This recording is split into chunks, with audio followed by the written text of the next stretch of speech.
जल्दी चलो शिवाय, तपस्या की दूल्हे का स्वागत करना है।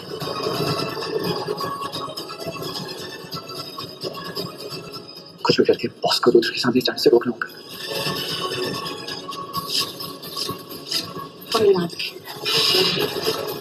रुद्र अपनी शादी में जगदात्री को देख के होगा शॉक। जी हाँ दोस्तों, जब आमना सामना होगा जगदात्री और रुद्र का, क्या जगदात्री इस शादी को होने देगी या फिर नहीं? क्योंकि जगदात्री ने तो कह दिया ये शादी किसी भी कीमत पे नहीं हो पाएगी। तो वहीं दूसरी तरफ ये सब होता कैसे दोस्तों, हम आपको बताते हैं। जहां एक तरफ भाई मूसा की लोकेशन डिस्क्लोज कर दी गई है, जहां पर अब साधु सर पूरी की पूरी टीम लेके भेस बदल के पहुंचने वाले हैं जगदात्री के फंक्शन में। जी हाँ, जगदात्री के घर पे रुद्र और तपस्या की शादी में। जी हाँ, जहां पर दोस्तों आपको देखने को मिलने वाला है कि भाई जगदात्री पहुंच जाती है घर पे गहनों को लेके। जब घर में ड्रामा चल रहा होता है, तपस्या ने अपने आप को बाथरूम में लॉक कर लिया होता है, सभी लोग परेशान होते हैं, जगदात्री का फोन स्विच ऑफ होता है।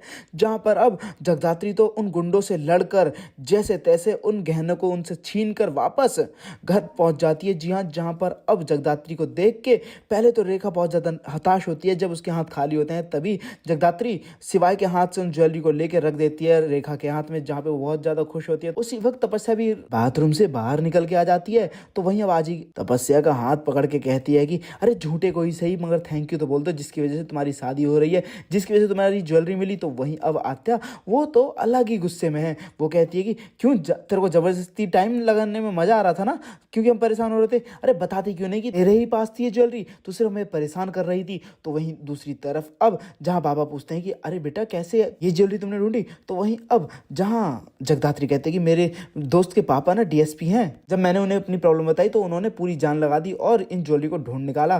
तो वहीं दूसरी तरफ आपको देखने को मिलने वाला है कि भाई जगदात्री कुछ भी कर ले घर वालों के लिए, वो तो जगदात्री के पीछे ही पड़े रहते हैं। तो वहीं अब आजी बोलती है कि बहुत हुआ, अब शादी की तैयारियां कर लो। तो वहीं आपको देखने को मिलने वाला है कि भाई जहां पे जगदात्री पहुंचती है आरव के पास। जी हाँ, आरव के नंबर से जगदात्री ने सर्च किया था इन ज्वेलरी को, जहां पे अब आरव बहुत ज्यादा उल्टे सीधे इल्जाम लगाता है और कहता है कि मुझे फ्रेम करने की कोशिश कर रही हो तुम। तो उसी वक्त अब जगदात्री उन नोटों के बंडल को निकाल लेती है और कहती है कि अभी भी टाइम है आरव, सच सच बता दे। जहां पर अब वो बोलती है कि अगर तुमने अभी भी सच नहीं बताया तो पुलिस यहाँ पे पहुंचने वाली होगी, क्योंकि जिसे तुमने बेची थी वो हिरासत में है और वो सच बोल देगा और वो ब्रोकर भी जल्दी पकड़ा जाएगा।